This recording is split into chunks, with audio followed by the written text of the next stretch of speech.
how would you like to achieve your first million? And today we have Jonathan Raymond, and Jonathan is the author of the award-winning Good Authority, the founder at Ren AI and INC 100 leadership speaker.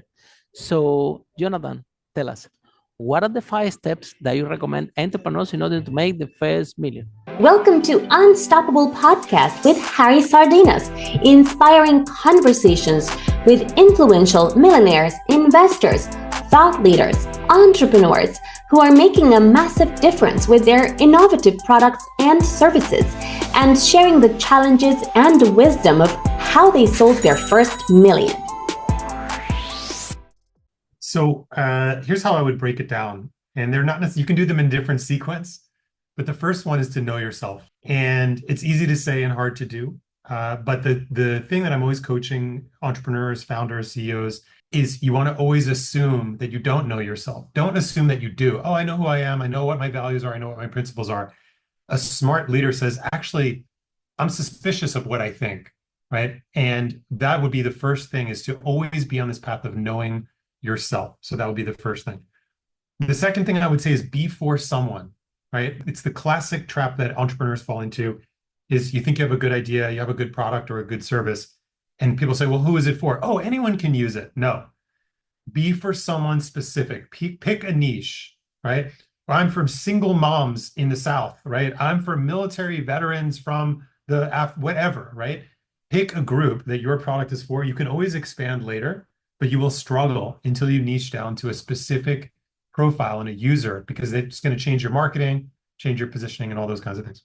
The third thing, and this may sound a little bit, the next two might sound a little bit contradictory. The third one is say yes to every opportunity early on, right? You might think, oh man, that's not enough money for that, or that's too much time for that.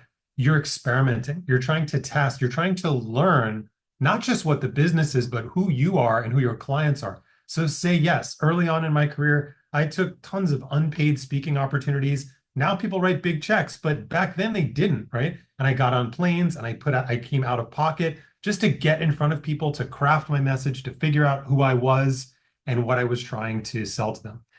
The one that might seem contradictory, the fourth one, is say no to the wrong clients. So while you want to say yes to every opportunity, you will, if you haven't already, you will make this mistake. It's okay. I've done it. We've all done it.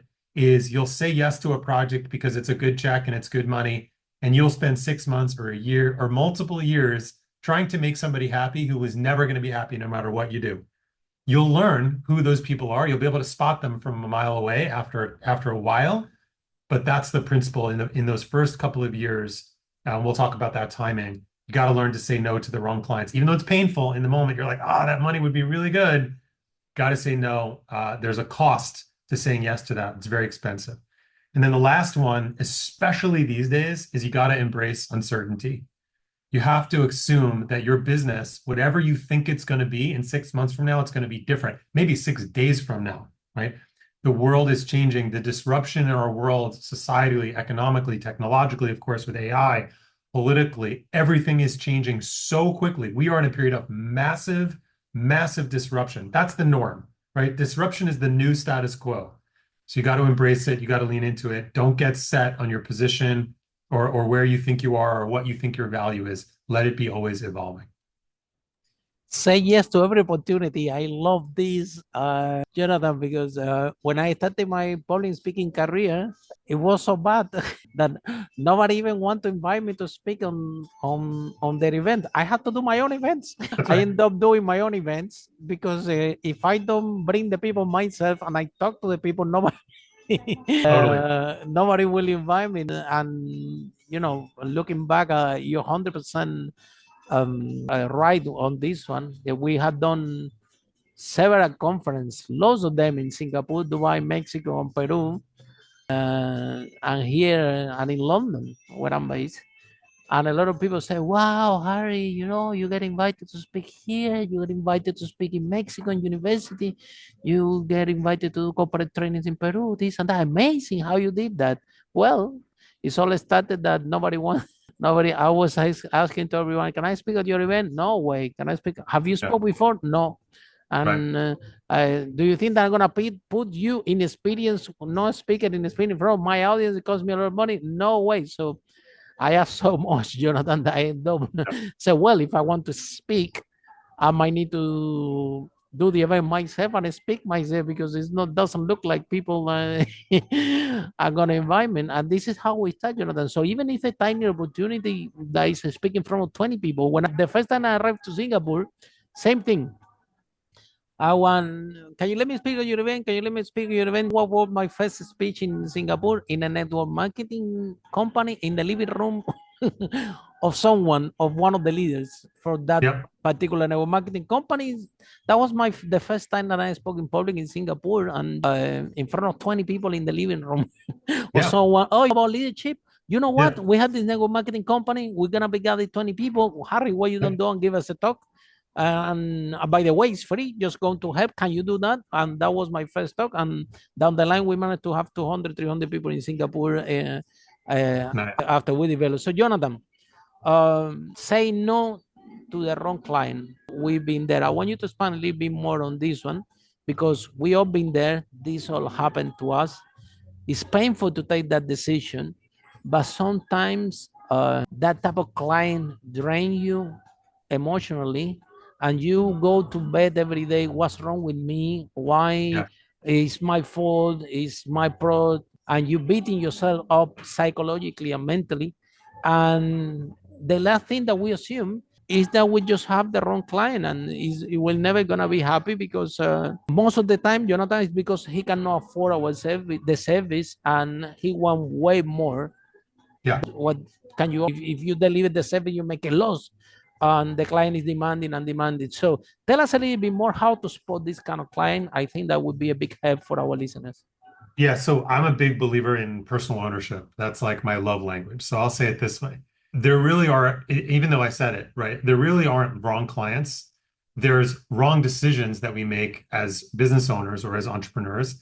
And it comes down to this. The wrong client is somebody that you promised to do something that you shouldn't have, or you promised to deliver something that your product doesn't do or doesn't do yet, or some amount of time you committed to that wasn't reasonable. So it's actually you did something you promised, and I've done that, right? We had a big, top 50 company came to us, and we've worked with a lot of top 50 companies, and it's gone well. But this one company came, and they said, and the woman who was running it, it's like one of the only really bad clients I've had that I should have said no to.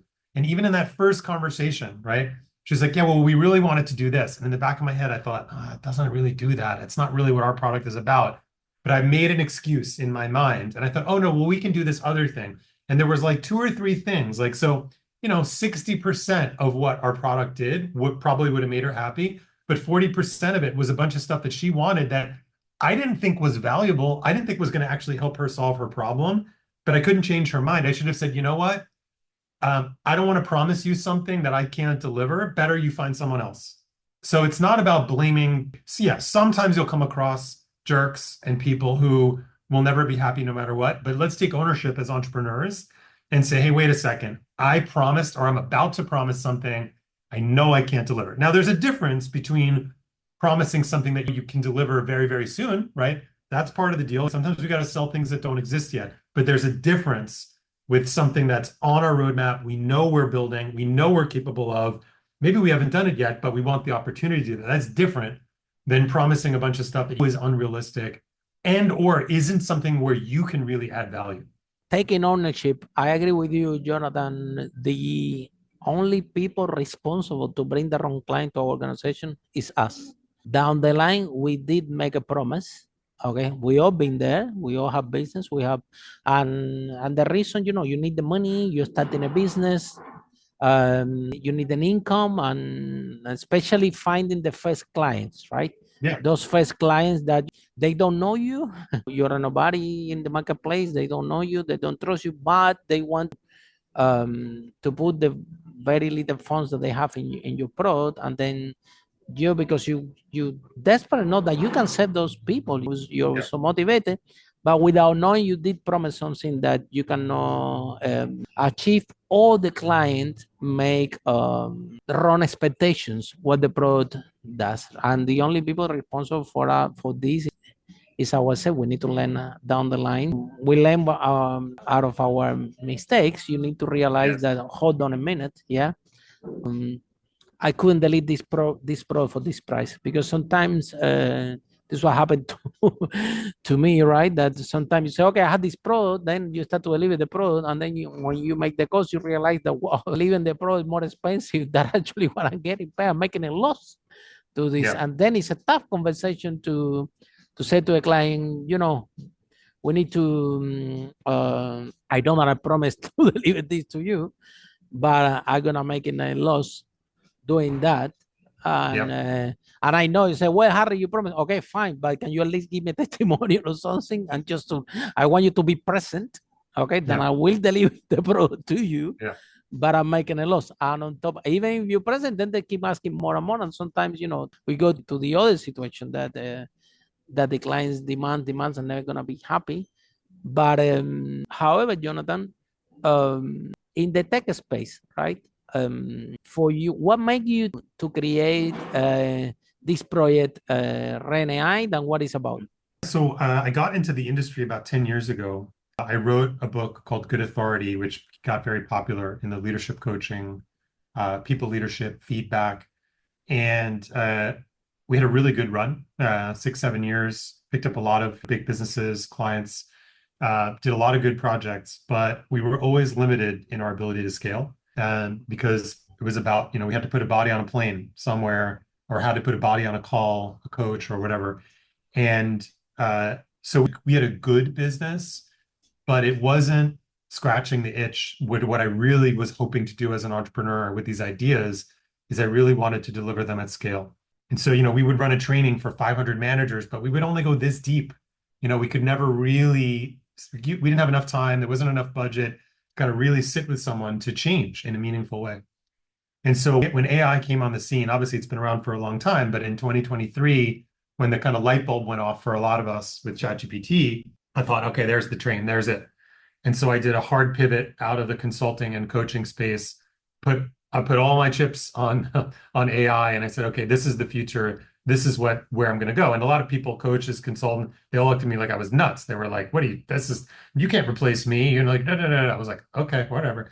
And so we started building this platform with one specific goal.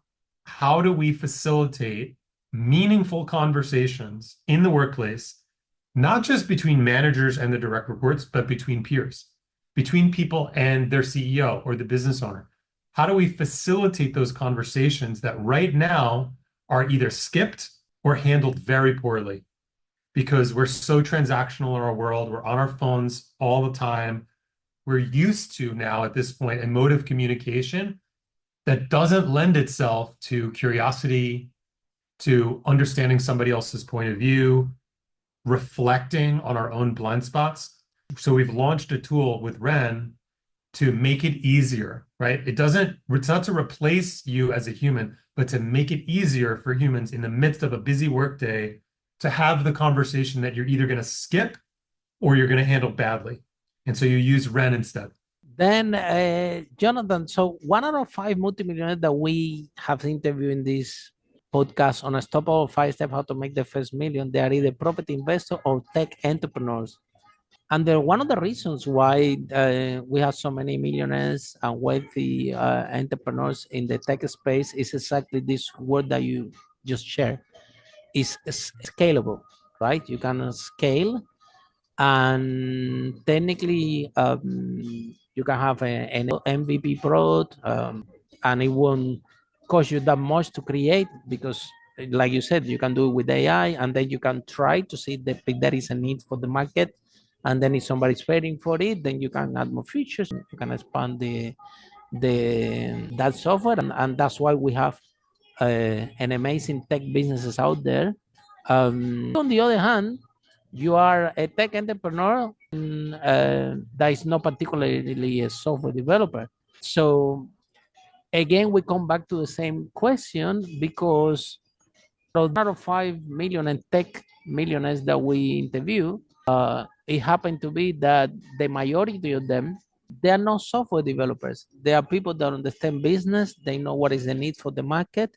They have a big vision like you have, and they test this product, see if people are willing to pay, how much, how scalable it is, if there is demand for it, and then you keep growing, and then you're sitting in a company that the valuation, can have a big valuation. Why do you think that the failing in the tech space is so big? Or tell us what is the good, the bad, and the ugly of become a tech entrepreneurs. We don't want. On the other hand, we have a lot of tech millionaires that come to this broadcast to share the experience of the 5 steps. Nobody talks about the huge amount of failing that the tech space have, and how if you don't do the journey effectively, can backfire. So tell us, what are the good, the bad, and the ugly of the tech businesses? So for me, it really boils down in any business, in tech in particular, is when I'm talking with a leader, founder, the ones that succeed have a unique blend of confidence, but balanced with curiosity. So they don't come, they're confident. They believe in something, they're passionate about a problem, but they also are open and they are willing to change their mind. And they're curious and they want to understand how their product or service lands for another person, not believing their own story about it, right? And so there's a curiosity which translates to curiosity about who the right customer is, who the right employees are for your team, who the right leaders are, and what role you need to have in the organization. And I think part of the problem, I don't think it's the whole thing, but part of the problem is engineers tend to be more rigid in their thinking. They tend to be more black and white. And especially these days, it's all about ambiguity. It's all about uncertainty. It's all about nuance, right? And so that the ability to be nimble and agile, those are just more words for being curious, right? You have to be able to take in new information and change your mind. But you also have to be confident enough to say, okay, well, here's my position. Here's what I care about. Here's what I value. This information doesn't necessarily change my core principles or my core values, but it might adjust how I'm going to go about it by 5 degrees or 50 degrees or 99 degrees, right? And so I've got to sit in that uncertainty. And that's, what we talked about early on, product market fit. That's why it sucks. That's why it's so uncomfortable, right? That's why most people give up, because it takes years to get product market fit. And you're uncertain. One day you're like, we figured it out. And then the next day you're like, oh, that's totally wrong, right? And then 3 months later, you're like, we got it. This is it. This is the thing. And then you're completely wrong, right? And so that's the humbling process. And so if you're a linear thinker that is looking for the right answer, just tell me what to do, and I'll do it. You got a problem. And that's what I think a lot of the culture around the hustle culture is really sends people in a wrong direction, because there's a big difference between working hard and doing the right things, right? And so people, oh, well, I'm working 16 hours a day. Well, on what? Like, is that good work? Are you actually adding value? What are you doing for 6? No, I don't sleep anymore. Like, well, that's not good. You need to sleep. Sleep is good for you. Will help you with so many things, including your creativity. Right? Like, Yeah, well, I don't have time to exercise, right? Like, so it's like just bad life choices. yeah. Be humble. I think that this is key, Jonathan. I'm glad that you brought this up, because and of course, we from this broadcast we want all tech entrepreneurs to succeed. We want all to have a good business, a good tech business like you have. But there are some challenges. Number one, all those entrepreneurs that come in the tech, the software developers, number one, most of them come from corporate and make a huge money where they worked before, right? And then they come into this company to become founders with a big ego with them. Nothing wrong, because we all need ego. That's why we are entrepreneurs. We think that we can do better. Otherwise, we won't be entrepreneurs. However, that ego has to transform in being humble if you want to achieve product market fit. And the lot of problem that we have with the in the tech space is that we have the developers, so the group of developers, founders, that they love to write code, and all they doing is writing code, and they think that that's the problem, that this new software will change the world, and writing code, and they kind of developing the tool for themselves. Yep. And they don't go out there and ask for the see what the market think about the product. And then even if the market doesn't agree with the product, then say, well, the market is wrong because I'm a genius, and this is Right. actually the problem. And like Yeah, this, and that's they spend the money, then the money from the friends and family, remortgage the house, and they keep building this big elephant, avoiding to show this to the market, right? To see what is the market feedback. And then it comes worse. Then they have Jonathan this big elephant, and they come to see me, Harry, help me to look for funding. I mm, cannot sell this. Find me a VC. I said, look, you haven't you didn't create a tiny MVP to prove if it works. You create a big elephant that's good. And now to move this big elephant, you were talking about being dynamic, and now imagine to something that's small. You need to pivot several times in order to see what the market want. Imagine a big software, a big engine, something that a lot of software developers. So in this broadcast, even the software developers that have become multimillionaires, when they come to the podcast, they spend the whole time talking about marketing, sales, what the client thinks. They don't talk anything about computer, that his code is amazing. They yeah. Because at the end of the day, Jonathan, this is how it works in order to succeed. And sometimes if you become humble and you drop that ego and you do what Jonathan just shared, that product market fit is a long journey, it's a marathon, and a lot of mix of emotion is going to happen. It's not going to happen only to Jonathan, it happened to all the tech entrepreneurs that have been in this broadcast. No one, Jonathan, had come yet to tell me, Harry, you know what? You won't believe. I created the product. I invented like this. I took it for the market, and people bought it exactly how it developed. Am I still waiting for someone to tell me this hasn't happened yet? You know Yeah. what I mean? Well, This and is if you how it think is. about, yeah, and if you think about, the most popular entrepreneur in the world, Elon Musk, right? Like, didn't start Tesla, right? Somebody else started, a bunch of engineers who fell in love with their own code, right? Who were good at the technical parts, but were not actually solving a problem in the world in the way that he thought. He took it, he saw the opportunity, right? And he said, "Oh, wow, I can actually do something with this. These guys are just in the garage tinkering and doing whatever." And again, they started it, they made something amazing to build on. But if he hadn't come in with that other mindset, the sales mindset, the marketing mindset, the business development mindset, they would probably still be there, and we never would have had a Tesla, right? It would be some hobby thing and probably would have gone out of business. Like all the other car companies that tried to do an electric car, over the last 40 or 50 years, like they died, right? And that's the for someone we talked about up at the front is like not for your own. It's not what your problem is irrelevant, right? What's relevant is what's their problem. What's the problem that they have? What's the pain that they have that you're solving for them in their words, right? In the way they want to consume it. And that's the most difficult thing, right? Like I'm not going to sit here and say we figured it all out, but like that's the journey, is to be able to like get closer and closer to their pain in their language in a way that they can consume it. Leadership. We didn't sign up for this, Jonathan, right? So I started my business because I was in London. You see, I was working in a pub back then, and when they paid me the salary, it was like, I think that was making like 1,000, and it was like 600 pounds in rent. So I said, okay, what this? I either remove this overhead, so or I'm not gonna have any left. So then I solved the problem for myself. Then I start to solve the problem for others, and by accident, I'm in business. So I'm Yeah. worried. I need to make money. I need to make profit. I need to learn about accounting. I need to learn about all these things.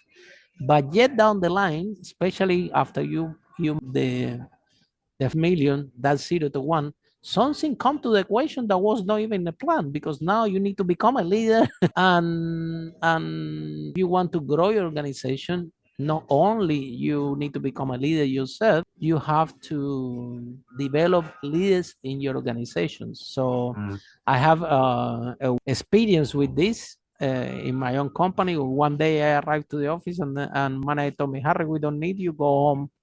We can run this company without you. Go and travel the world, stay in your house. Yep. Don't come here. We don't need you. We can grow this. And so I was thinking the first day you feel strange. You said, did I make obsolete in my own company? What happened? The second day I was happy when I was at Yeah. home, but the first day you really be confused. You don't even Yeah. understand what actually happened. So Jonathan, out of everyone that we have asked the question, especially tech entrepreneurs, what would you have to start all over again? What would you do better? A lot of people have given me this answer: Harry, culture and developing leadership in the organization. If I knew that this company is going to take me 10 times, 100 times harder to develop the product market fit and to grow it, I will pay more attention to the culture and leadership.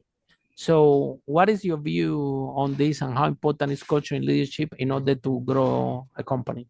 Yeah, so it's interesting, because I think there's a strain of thought. So I'm going to say that I generally agree, and I'll give you my spin on it. But there's not a single way to do it, right? So if you think about, we'll use Elon again, right? Like, so when you think about what's the culture at Tesla, right? Command and control. It's hard, it's super intense, not for everyone, right? And it is a very, very intense environment. And there are many CEOs who have succeeded. Steve Jobs, not a nice guy, right? But nevertheless, there's still a culture that gets created. And so what can we learn from these people, right? Don't try to be like those guys, right? Those are unique individuals with unique personality styles. You can copy certain things about them, but don't try to be them. The problem is that culture, leadership, management, it feels like a back burner issue in the moment. It feels like that's not the most important issue for me to deal with today. The most important issue for me to deal with today is make a sale, right? The most Yeah, important issue for me yeah. to do today is ship this code, fix this bug, whatever it is. It's not Don't lose true, money. right? It's not true, but it feels that way, right? It's in the same way that's like, it's your long health, right? On any one day, it feels better to eat something that tastes good. It's not better, but it feels better, right? And so it's objectively not better, right? But it feels better. And so the thing that I try to encourage leaders, especially at the earliest stages, is to accept you're already creating the culture. You can't not create the culture because the culture is you. It's your blind spots, it's your strengths, it's your energy, your attitude, your behavior. That's the culture, right? So you can't change that. That's inescapable. You can change that over time by knowing yourself better and knowing, hey, like for example, I'll say myself, like I know I'm somebody with too many ideas, right? So if I'm not really careful in my organization, there's going to be too many ideas, right? It's what we call the fighter in our leadership architect. I'm always, oh, what if we did this? What if we did this? What if we did that, right? Welcome to my club. Yeah. And so just know thyself. Hey, so I've got to make the organization immune to the worst of my. It doesn't mean I need to create a manager training program if I'm a 10-person startup. It means I need to know myself and be transparent about it. I always joke with leaders. I said, tell me your worst quality, right? And they say, oh, well, it's this or whatever. And I said, well, do you think that your team doesn't already know that about you? Right? They already know your worst quality. You're attention to detail, you're distracted by shiny objects, you're too many ideas, your fixation on control, whatever it is, trust me, they know that problem. They know it better than you do, right? The only thing they don't know is that they don't know that you're aware of it. So you just say, hey guys, I know this about myself. I wish it wasn't the case, but I know that I do this. Can you help me? And then you're starting to change the culture just by knowing yourself and telling the people around you, hey, I know myself at least a little bit. I'm not perfect. I'm a messed up human being like the rest of us, but I know myself enough and I'm secure enough in myself to let you know that I already know this about me and I need your help. And then you're changing the culture. How to develop leaders in the organization. This is something, again, Jonathan, that, like I said, it happened to me by accident. I think that when you are I'll tell inside you. with with the organization, I remember I was a point in the office that everybody was coming to me. Everybody wants to talk to me. The clients, I have like 177 clients. Everybody wants to speak with Harry. And all the team, every time they want to speak with me, and I'm thinking, these people are going to kill me. There's too many. When I'm going to sleep. So I put a sign behind my desk that said, okay, don't come to ask me any question if you don't bring 2 or 3 solutions. Yeah. So otherwise, you guys gonna kill me. Bring, you come one asking me about this and about the plumbing, the other one asking about the rental, the other one said, you're gonna drive me crazy. Just bring some solutions. And after they start to bring the solution, they say, okay, pick your favorite. No, Harry, you pick it. I said, no. Favorite. It doesn't matter if I pick it or you pick it. If it doesn't work, we have to take the other one. You pick it and we run with it. That's okay.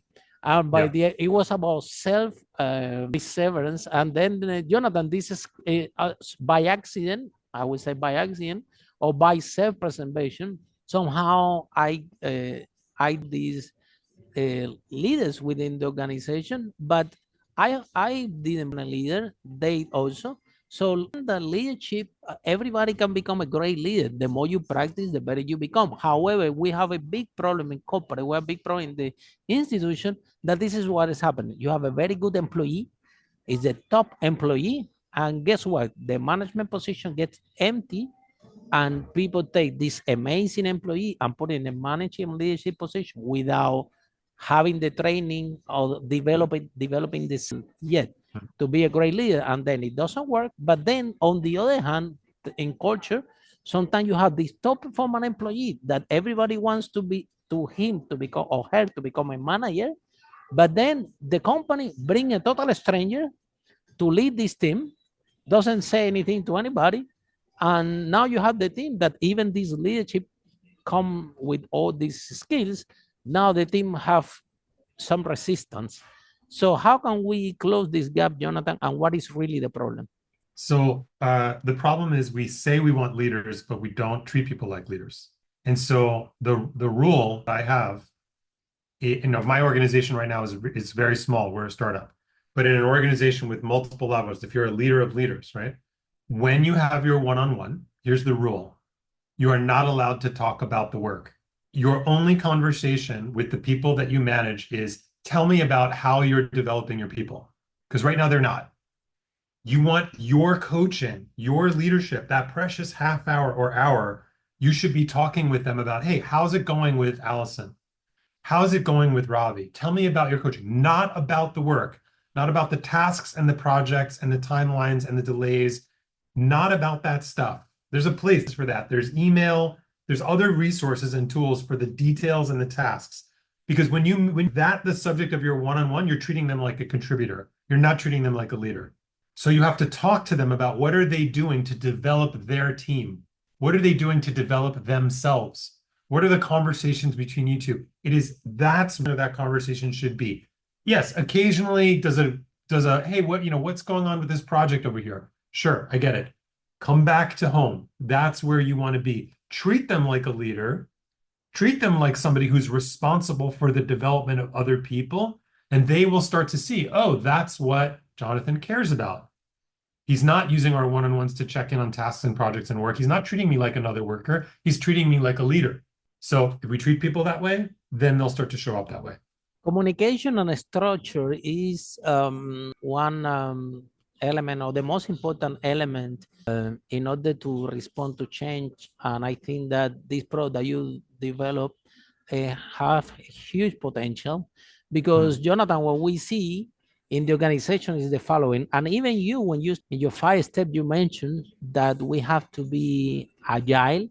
We need to have a fast response to change because your business can change totally, not even in a month, you say even in 6 days. Yeah, with this embracing new technologies and so on. But then, Jonathan, we have out there those organizations that they are like a big Titanic. They are like a huge boat with so many layers, so big that if you see a piece of iceberg and in the middle and you have to turn right, it's so heavy to take all this vertical heavy structure of an organization to turn right that you an accident and the boat can sink. However, if you develop leadership in your organization and if you develop the communication. Every single problem in life can be solved just with the communication. If you develop and enhance the conversation and the communication between that organization, rather than a big Titanic, it can become like a 3,000-liter boat where the CEO is on the first boat and he said, turn right, and then 3,000-liter boats turn right, and they respond to change fast and they don't sink. They say the organization adapt to change fast, but nobody's taking this seriously, Jonathan, or seriously enough. Especially, you see the big companies, the big banks, the big corporations that still they have so rigid vertical structures, and exactly this problem that you two solve, that the communication internally between leadership management is so they are left behind, they are not taking the proper attention, and then rather that this big organization doing more the transition to be 3,000 votes that they can respond to change fast. By just don't doing that, they becoming more large and more rigid and more slow to respond to change, which in this time of history, if you don't respond to change fast, you're dead. It doesn't matter if you're a big company, if you're somebody that you're in a startup. So, Jonathan, tell us why, what inspired you to create Broad, and I think that definitely can solve this problem and help companies to become more agile and to respond to change fast. Yeah, so for me, the thing, I had an early employee, one of the first employees I had back in 2016, 2015, 2016. And she followed me around for a while. I was living in San Francisco at the time. And she really helped me see myself. It was really valuable. And what she helped me see was that when I'm coaching people and when I'm advising people, I don't need an hour. I don't want an hour. I don't want them to pay me an hour for a coaching session. It's too expensive. It's boring. And it doesn't actually move the needle. And what I really like doing was I want someone to tell me about what's going on. And I'm going to give you one thing. Go do this. Go talk with this person and say this thing in this way. And they go and do it, and something changes. And so I had this mantra I've had it for 10 years, which is leaders don't need sessions, they need sentences, right? What's the next thing I should say to move this thing forward? Now, there's layers of understanding of why should I say that thing? Why shouldn't I say this other thing? That's fine. But the intervention that people need is a sentence. They don't need to spend an hour with a coach. It's a ridiculous waste of time and money. For most things, there's a place for coaching, but 99.9% of the time, that's not what people need. They just need to tell somebody, hey, here, or tell something, here's what's going on. What do I do? Okay, go do this. Great. And then let's see what happens. And then you do the next thing. And so with Ren, that was the organizing principle, is a communication tool that helps everybody very, very quickly. What's going on? Okay, go say this. Oh, okay, cool. Then come back. Tell me what happened, right? Much, much, much smaller, tighter, lighter weight of communication changes everything. And so we built the tool to facilitate that so that everybody, not just the CEO, everybody has a voice. Your communication is private. You can go in and you can say, hey, Ren, I hate my boss. I hate this job. It sucks. I don't want to work here anymore. And then Ren can say, wow, that sounds like a tough situation. Let me see if I can help a little bit. Maybe, and maybe you won't stay in that job, but maybe you can move the conversation a little bit forward in that moment. Yeah. And so just taking the guardrails off, letting people be human, letting people say, not try to fit into some HR or L&D box, but just say what's on your mind, get some help, try to move the conversation forward, try to take personal ownership. So we've piloted it with a bunch of our enterprise clients, and we're now rolling it out publicly so anyone can try it at tryren.com. Yeah, and I think that, Jonathan, sometimes with problem that we have in our organization is in terms of culture, is that sometimes you have employees, and those employees they match the culture of the company, and regardless, we try. Let me give you an example. For example, in my company, right, since of the company that I have, It's part of our culture. It's part that who I am. We like to have employees that they are very proactive. Okay, like 360. Even this podcast, we told our team, look, I want to do a podcast, and they told me, Harry, what's that? I said, I don't know. People say that it's amazing, so let's do it. And they say, okay, Harry, give us 3 weeks because we just don't know what is this thing. And after 3 weeks, they come back with all this. They told me, Harry, just press a button. Don't worry about it. If we go to Spotify, Apple, it's all sorted out. You don't touch anything. Just, just Please go don't to, touch it. just record and upload the video, and that's it. The whole will go to everywhere, right? So why I have because there is a culture in our organization that our team knows that here in our organization is like this, something calm, nobody knows. We need to become proactive. We need to do a research and we need to make it happen. However, there are other cultural people that maybe they are very tied to the job description. They will tell you, I'm sorry, this is not my job, right? So in the 18 years that I'm in business, nobody on one of my employees never, ever, ever had told me, this is not my job. And those ones that have told me this clearly don't fit the culture in the organization, and eventually they leave the company regardless. And I try to do as much as possible to keep them, but it's possible because their internal culture doesn't match the culture of the company. However, having a two piece of communication like that, where every employee, every team member can speak, sometimes it's nobody's fault. Sometimes those employees that they didn't fit in my company are doing amazing in other companies. It's nobody's fault. It's maybe when they brought into the organization, somebody make a mistake down the line. Could be the HR person, could be even me that I was in a hurry and I need to do something else, and I spend more time with that person and explaining, like I said, properly what is getting into, right? So, but then the person is inside the organization, Jonathan. The person is not happy. The person have no one to talk. The person is not understanding. That can create a huge ripple effect within the organization. It's a problem that started to be tiny. Now this person is not happy, is not complaining. It might be with other people, and the person is stuck. Whether and then the whole your communication, the whole channel communication gets interrupted. So even if one piece of software can just tell the person, listen, there is nothing wrong with you, nothing wrong with the company either. It's just that there is no culture fit between employee and the company, and you to align with the company culture, or this one won't be suitable for you. And that's the honest AI answer to a problem. And like these people know what's going on, because I didn't know what's going on, Jonathan. Why some employees they were so happy and one others no. But it's down the line. You learn this because when you started, you just don't know. And do need to you discover along the way. So Jonathan, if someone is in love with our conversation, want to know more about you, about amazing software to make the organization to respond to change fast. This is what I think. Yeah, this is my opinion. Yeah, how people can find you, how this process works, how that can be your books, see your speech. Can you tell us a little bit more about all this? Yeah, for sure. So the easiest way is tryren.com, Tryren. We have a 30-day trial of the software. You can add your team, as many people as you want, Oh, wow. and try it out. Yeah.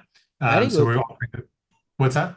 Very good. Amazing. Yeah. So we've got a 30-day trial. You can try it out and see what we're talking about, and add some people from your team and play around and have with it and you don't have to put in a credit card to do that. So that's the easiest thing. The Good Authority book is available, obviously, on Amazon, but everywhere. Good Authority, How to Become the Leader Your Team is Waiting For. And I'm the narrator of that book. So I can say, if you're an audiobook fan, the narration is very good. Oh, wow. You did the narration yourself. Yeah, I had to try out for it. I didn't know that it was a union job. And then I'm sure we'll put a link to, I have a new YouTube channel that I just started up, which I'd love for people to come on, give me some feedback, and check out some of the videos that I'm doing. That's a new that I'm on. So I would say tryren.com is the best. And then the book is Good Authority. And then you can come on over to my YouTube page, check out some of my personal videos. Very good. And for a fellow YouTuber, we support you and we really want you to Thank you. do well in YouTube. Yeah. It's I'm to figure out. I just started like 6 months ago. I can and show I'm you a few trying to tricks. figure Don't out worry the- about it. I can show you a few tricks. Great. Yeah, but everything is fine, and it would be amazing also for expand what we do for companies. So Jonathan, thank you so much, and for all of you following the broadcast, see you in our next episode of Unstoppable, how a brave entrepreneur like Jonathan break the wall and achieve the first million. Bye for now. Follow us for more interviews with world's most influential, audacious entrepreneurs that overcame challenges and adversity, providing you with the blueprint of how they sold their first million so you can grow your business exponentially.